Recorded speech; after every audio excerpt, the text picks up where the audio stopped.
تخيل انك نازل من مركب والبحر هادي بشكل يخوف، والجزيرة قدامك شكلها جنة استوائية، أشجار خضراء وصخور وطبيعة هادية جدا.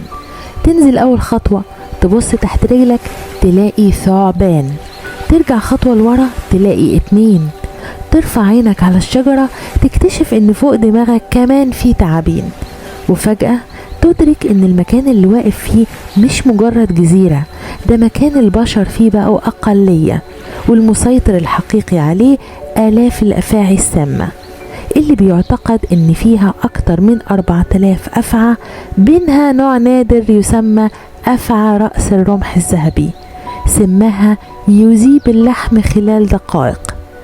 ايه اللي خلى الحكومة البرازيلية تمنع اي حد يقرب من الجزيرة دي؟ وهل فعلا في ناس دخلتها وما خرجتش منها ابدا؟ وليه العلماء نفسهم بيتعاملوا مع المكان ده وكأنهم داخلين منطقة حرب؟